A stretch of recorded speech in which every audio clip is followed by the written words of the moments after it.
La nuit était électrique. Lumière de cristal, flash d'appareils photo, des gens habillés comme des membres de la royauté. Le tapis rouge devant l'hôtel de Beaumont scintillait comme s'il savait combien de secrets il renfermait. Je me tenais à quelques mètres de la corde de velours, calme, mais consciente de chaque regard qui me transperçait. Puis vint sa voix, tranchante, pleine de suffisance, impossible à ignorer. Avant de commencer, laissez un commentaire et dites-nous d'où vous venez et de quelle ville vous regardez nos vidéos. Et après avoir regardé toute la vidéo, n'oubliez pas de nous dire ce que vous feriez dans cette situation. Soyez honnête. Dites-le moi dans les commentaires ci-dessous. Nous lisons chaque commentaire. Commençons. Ce n'est pas une invitée, annonça Chloé Beaumont au garde, son verre de vin tintant alors qu'elle faisait un geste dans ma direction. Écartez-la. Elle est probablement entrée en pensant que c'était un événement caritatif. Des rires suivirent. Froid, précis. Je ne dis rien. J'ajustais simplement ma boucle d'oreille. Je gardais les épaules droites. Le silence était mon armure. Il l'avait toujours été. Le garde de sécurité hésita. Il regarda Chloé, puis moi, clairement incertain de qui était qui. « Madame, avez-vous une invitation ?» demanda-t-il. Chloé gloussa, rejetant ses cheveux en arrière comme si le monde lui appartenait. « Vous n'avez pas besoin de lui demander ça, lança-t-elle avec mépris. C'est ma cousine. Elle travaillait dans l'entreprise familiale jusqu'à ce qu'elle soit licenciée pour incompétence. » Les sourcils du garde se haussèrent légèrement. « Est-ce vrai, madame ?» Je souris faiblement. « Non, mais vous découvrirez la vérité dans environ 3 secondes. » Chloé leva les yeux au ciel. « Oh, je t'en prie, Éléonore. Tu as toujours été dramatique. Cet événement est pour de vrais investisseurs, pas ?» Ces mots se figèrent alors que l'oreillette du garde grésilla. Il écouta attentivement, hocha la tête, puis se tourna lentement vers elle. « Mademoiselle Beaumont, dit-il fermement, nous le ferions, mais elle est la propriétaire de l'immeuble. » L'espace d'un battement de cœur, le monde entier devint silencieux. Même les appareils photos cessèrent de crépiter. Le sourire narquois de Chloé s'effondra. La main de son fiancé glissa de sa taille. « Qu'est-ce que vous venez de dire ?» balbutia-t-elle. « Vous m'avez entendu » répéta le garde. « Mademoiselle Éléonore Durand est la propriétaire principale de l'hôtel de Beaumont. » Les flashs des appareils photos revinrent, plus vifs, plus avides. Les journalistes se penchèrent, murmurant son nom. Mon nom. Je ne parlais pas, je n'en avais pas besoin. Je me suis contenté d'avancer, chaque centimètre de ce sol en marbre résonnant sous mes talons, comme la justice trouvant enfin son rythme. La voix de Chloé trembla derrière moi. « Tu l'as acheté ?» Je me tournai brièvement, croisant son regard avec un calme tranquille et dévastateur. « Non, Chloé. Je l'ai construit. » Les portes dorées s'ouvrirent en grand, les chandeliers au-delà déversant leur lumière sur mon chemin. Tandis que j'avançais, des murmures me suivaient comme le vent poursuivant une tempête. Je ne regardais pas en arrière, pas une seule fois. Car ce soir, il ne s'agissait pas d'être invité. Il s'agissait de leur rappeler qui avait fermé la porte à clé en premier lieu. La salle de bal dorée s'étendit devant moi, scintillant comme une scène de rêve qu'on m'avait un jour dit que je ne mériterais jamais. Des lustres de cristal flottaient au-dessus de centaines de personnes, des politiciens, des investisseurs, des présidents directeurs généraux, le genre de personnes qui ne m'avaient jamais serré la main auparavant. Pourtant, ce soir, ils souriaient comme s'ils m'avaient toujours connu. Je me déplaçais dans la foule avec une précision calme. Chaque pas délibéré, chaque regard contrôlé. La voix de Chloé résonnait encore faiblement derrière moi, ce ton familier d'incrédulité et d'envie. Mais je ne m'arrêtais pas. J'avais passé trop d'années à l'écouter me parler de haut. Ce soir, elle pouvait s'étouffer avec ses propres mots. Mademoiselle Durand, salua un serveur en s'inclinant légèrement. Désirez-vous du champagne ? Je pris le verre, souris doucement. Non, merci. Je suis juste ici pour regarder les gens réaliser à quel point ils avaient tort. Il eut un rire nerveux, ne sachant pas si je plaisantais. Je ne plaisantais pas. L'orchestre entama une nouvelle mélodie alors que l'hôte du gala montait sur scène, un homme dans la cinquantaine, avec un smoking impeccable et un microphone qui amplifiait chaque mensonge qu'il avait jamais raconté sur l'héritage de ma famille. Son nom était Charles Garnier, l'un des plus anciens partenaires de mon père. Le même homme qui avait signé ma lettre de licenciement 2 ans auparavant. Il balaya la foule du regard et sourit. Bienvenue à tous au gala annuel de la Fondation Beaumont, notre célébration de la vision, du succès et de l'héritage. Et ce soir, nous sommes honorés de tenir cet événement dans le magnifique hôtel de Beaumont, désormais sous une nouvelle direction. Des chuchotements parcoururent les tables à ces mots. Je pouvais sentir les regards se tourner vers moi, les gens se donnant des coups de coude. Charles s'éclaircit la gorge. En fait, la nouvelle propriétaire elle-même nous a rejoints, mademoiselle Éléonore Durand. Les applaudissements éclatèrent. Je ne me levai pas tout de suite. Je voulais sentir le poids de l'instant. La même salle où j'avais été autrefois escorté dehors par la sécurité pour manque de professionnalisme résonnait maintenant d'applaudissements pour moi. Je me levai, souris brièvement et hochai la tête en signe de reconnaissance. Mes doigts tremblaient légèrement contre le pied du verre, mais mon expression ne scia pas. Il ne pouvait pas voir la tempête sous la surface, la colère, l'humiliation, les nuits où je ne pouvais pas me payer à dîner pendant qu'ils organisaient des fêtes en mon nom. Je me rassis, apercevant le reflet de Chloé dans un miroir de l'autre côté de la pièce. Elle semblait figée, comme quelqu'un qui regarde sa propre chute se dérouler au ralenti. Mademoiselle Durand, dit une voix à côté de moi. C'était Charles, maintenant descendu de scène, son charme bien rodé. Félicitations. Vous avez certainement fait une entrée remarquée. Je suppose que j'ai appris des meilleurs, répondis-je sans heurts. Son sourire vacilla. Vous savez, quand votre père a quitté l'entreprise, personne ne pensait que vous iriez aussi loin. Je penchai la tête. Personne, ou juste vous? Il cligna des yeux. Vous n'avez pas changé. Vous si, dis-je doucement. Vous avez rapetissé. Il eut un rire gêné et s'éloigna. Je m'en fichais. Ce soir, il ne s'agissait pas d'eux. Il s'agissait de la femme qu'ils avaient enterrée sous les rumeurs et qui était revenue de l'humiliation en se battant de ses propres mains. Mais le passé a une façon de vous rattraper, même à travers l'or et le champagne. Chloé réapparut. Cette fois, elle n'avait pas l'air suffisante. Elle avait l'air désespérée. Éléonore, dit-elle, d'un ton mal assuré. Pouvons-nous parler en privé? Je fis tourner mon verre. La dernière fois que vous avez dit ça, je suis entré dans une pièce pleine de membres du conseil d'administration qui m'ont accusé de fraude. Alors, non. Je pense que nous en avons fini avec les conversations privées. Elle baissa la voix. Je suivais les ordres. Papa. Il voulait que je le sauve. Je me levai, le visage calme, mais le pouls rapide. Vous étiez là et vous avez ri quand ils m'ont mise à la porte. Vous avez dit à tout le monde que j'avais ruiné l'entreprise. Vous n'avez pas seulement suivi les ordres, Chloé. Vous y avez pris plaisir. Les gens à proximité faisaient semblant de ne pas écouter, mais ils le faisaient. Chaque phrase chuchotée était un appât, et je le leur ai donné. La voix de Chloé se brisa. Tu ne peux pas continuer à me reprocher ça. Nous sommes de la même famille. Je souris amèrement. Moi aussi, jusqu'à ce que vous décidiez tous que je ne l'étais plus. Elle me dévisagea comme si elle ne reconnaissait pas celle que j'étais devenue. Peut-être qu'elle ne le faisait pas. Peut-être pensait-elle que la fille calme et naïve qui cuisinait des biscuits pour le bureau était encore là, quelque part. Mais elle était partie. Elle était morte la nuit où il l'avait escortée hors de ce même bâtiment devant des étrangers. Maintenant, j'étais quelqu'un d'autre. Alors que je me tournais pour partir, le fiancé de Chloé, Mathieu, se mit sur mon chemin. Vous avez fait valoir votre point de vue, dit-il froidement. Il est peut-être temps d'arrêter de faire une scène. Je croisai son regard, imperturbable. Vous pensez que c'est une scène? Je fis un pas envers lui, baissant la voix. Non, Mathieu. C'est la fin que vous avez tous les deux écrite. Vous n'auriez simplement jamais pensé que ce serait moi qui la lirais à voix haute.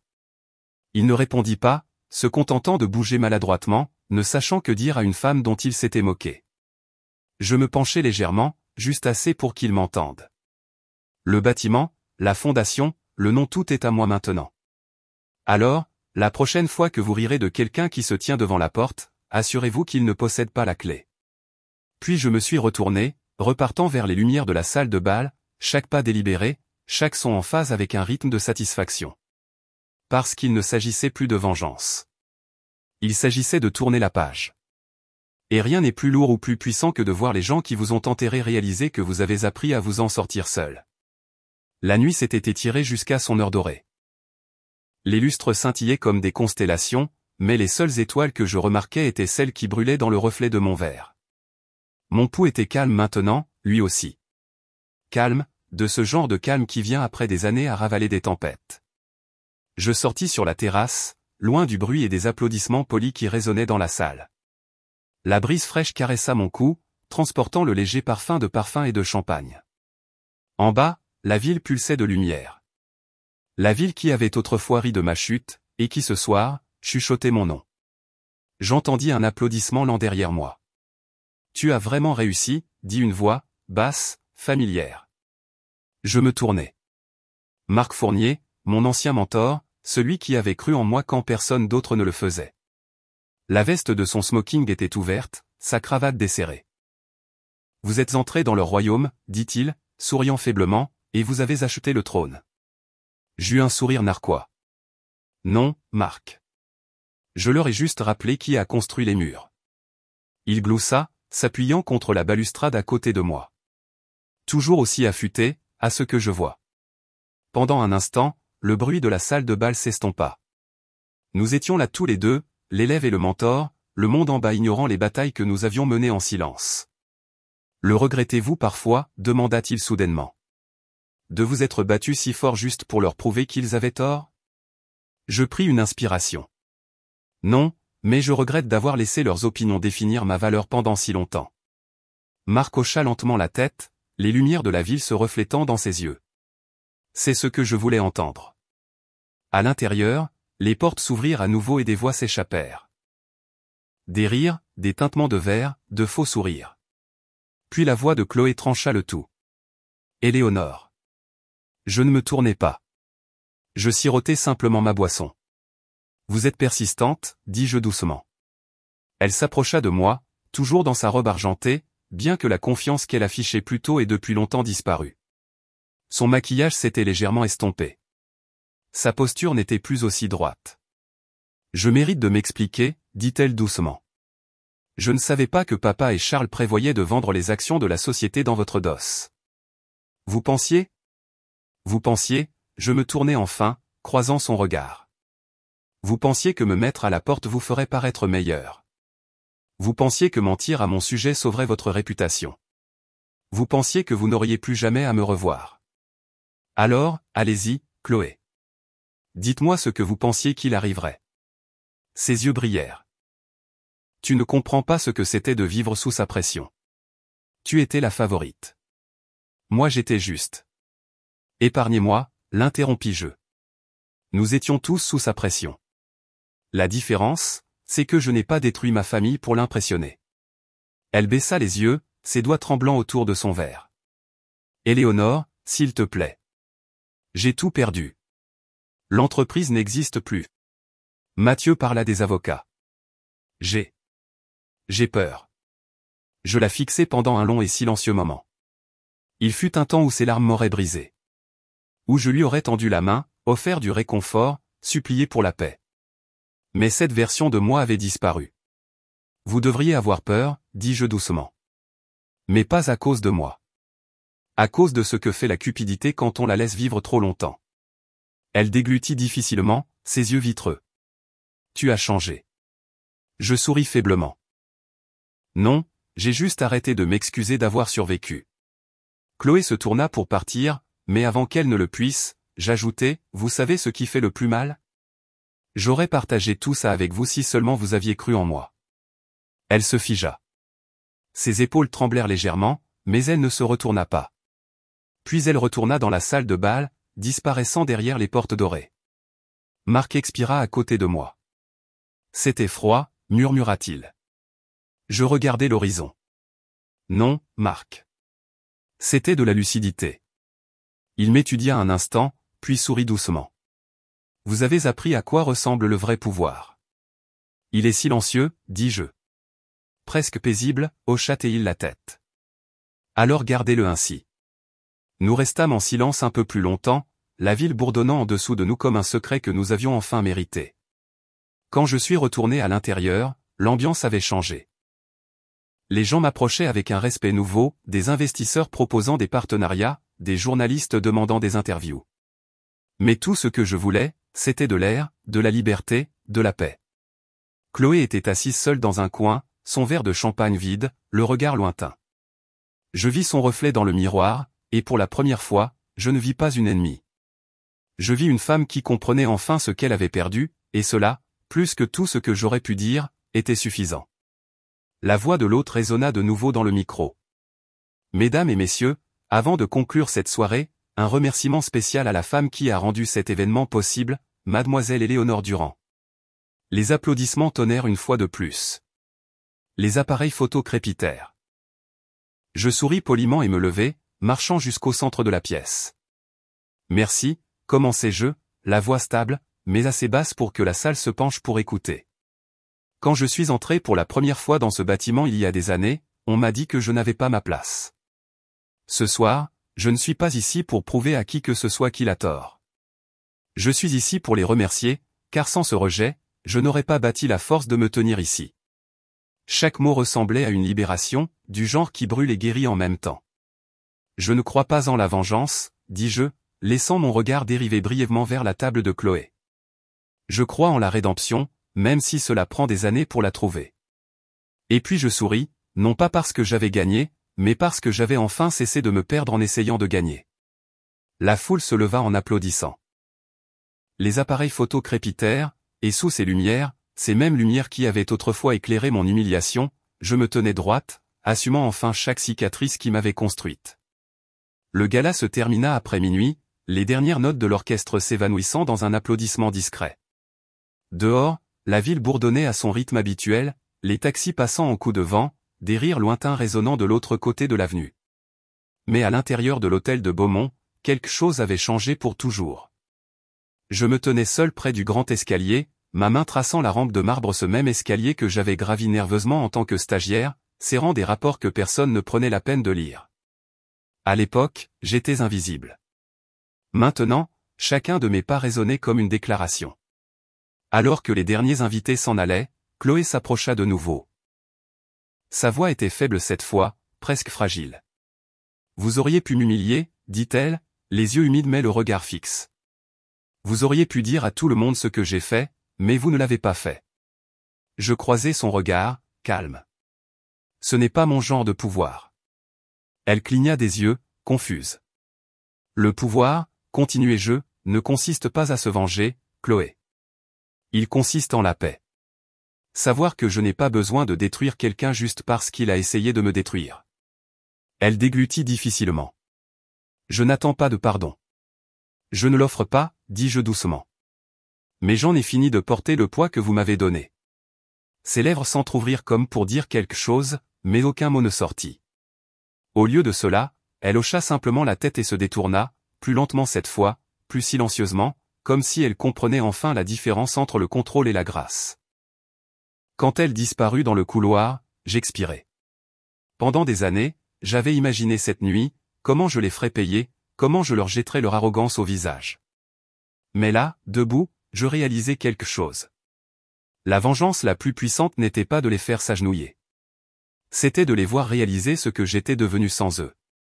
Je quittai la salle de bal et sortis dans l'air frais de la nuit. Le garde de sécurité de tout à l'heure se tenait près de la porte et se redressa à mon passage. « Bonsoir, mademoiselle Durand, dit-il respectueusement. Je souris. « Bonsoir. Et merci pour tout à l'heure. » Je ne faisais que mon travail, madame, répondit-il. Mais j'avoue que c'était une soirée mémorable. Je ris doucement. C'est vrai. Mon chauffeur m'ouvrit la porte de ma berline noire, et en montant, je levai les yeux une dernière fois. Les lettres massives sur la tour brillaient sous les lumières de la ville, le groupe Durand. Le nom qui avait été autrefois effacé de chaque plaque de bureau brillait maintenant plus fort que jamais. La voiture s'éloigna lentement. Mon reflet dans la vitre teintée n'était pas celui de la stagiaire effrayée ou de la jeune fille brisée qu'ils avaient l'habitude de mépriser. C'était celui de la femme qui avait reconstruit son histoire, un chapitre tranquille et implacable à la fois. Mon téléphone vibra à côté de moi. Un message de Marc. « Tu as bien fait ce soir. La ville sait enfin qui tu es. » Je souris et répondis, « Ils n'ont pas besoin de savoir. C'est moi qui avais besoin de le savoir. » Je posai le téléphone, regardant les lumières défiler à l'extérieur. Chacune semblait être un morceau du passé qui disparaissait derrière moi. Lorsque nous nous arrêtâmes à un feu rouge, je vis à nouveau mon propre reflet. Calme, fier, mais pas cruel. Je réalisai que la vraie victoire ne crie pas. Elle se tient simplement droite et laisse le silence parler. Pour la première fois depuis des années, je ne cherchais pas l'approbation. Je n'essayais pas d'appartenir. J'étais enfin libre. Le chauffeur jeta un coup d'œil dans le rétroviseur. À la maison, madame? Je hochai la tête. Oui, dis-je tranquillement, regardant en arrière le bâtiment qui s'estompait à l'horizon. Enfin, à la maison. Et tandis que la voiture s'éloignait, je la sentis. Cette paix rare et fragile qui n'arrive que lorsque vous avez cessé de prouver votre valeur aux mauvaises personnes. Ils m'avaient autrefois traité d'échec. Mais ce soir, ils avaient murmuré mon nom avec respect, et ce son doux, stupéfait et indéniable était la plus douce des victoires.